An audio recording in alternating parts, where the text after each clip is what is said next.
برائیوں سے بچنے کی دعا۔ اللہم انی اعوذ بک من منکرات الاخلاق والاعمال والاہواء۔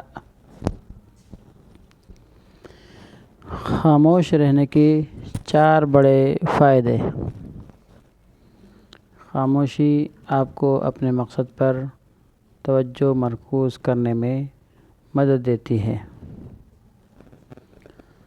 شہروں سے نکل کر پہاڑوں کی طرف جائیں، قدرت کی بنائی ہوئی اس دنیا کا نظارہ کریں اور اس میں گونجتی ہوئی خاموشی کو خود محسوس کریں جو آپ کو کسی بھی چیز پر توجہ مرکوز کرنے میں مدد کرے گی۔ خاموشی آپ کو ایک کامیاب انسان بننے میں مدد کرتی ہے۔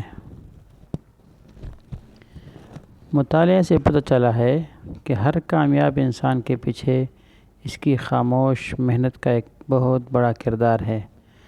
نفسا نفسی کی اس دنیا میں اکیلے تنہا خاموش رہ کر خود کے لیے اور اپنے مقصد کے لیے کام کر کے کامیاب ہو سکتے ہیں۔ خاموشی آپ کے ذہنی تناؤ کو کم کر کے آپ کو باشعور انسان بننے میں مدد کرتی ہے۔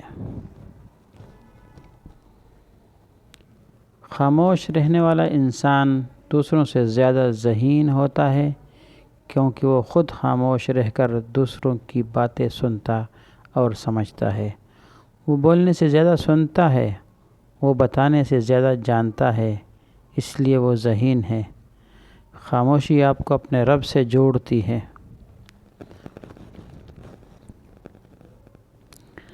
کروڑوں لوگ کے درمیان اکیلا رہ کر انسان جان جاتا ہے کہ اس دنیا میں وہ ایک ہی ہے جو اسے کبھی اکیلا نہیں چھوڑتا اور وہ اس کا رب ہے۔ بولنے کا حق چھینا جا سکتا ہے مگر خاموش رہنے کا نہیں۔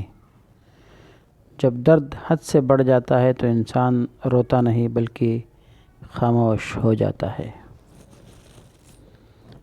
ہنسانے والے اچانک خاموش ہو جائیں تو ان کی خاموشی سے سکون نہیں، خوف آتا ہے۔ کسی کو اذیت دینے کے بعد اس کے صبر اور خاموشی سے ڈرو۔ لفظوں سے ہی خاموشی ٹوٹتی ہے اور لفظ ہی خاموش کر دیتے ہیں۔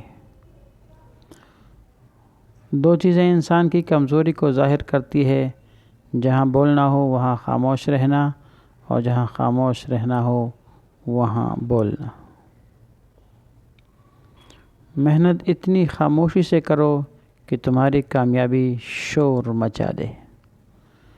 لوگ بے وجہ خاموش نہیں ہوتے، پتہ نہیں کیا کچھ سہ چکے ہوتے ہیں۔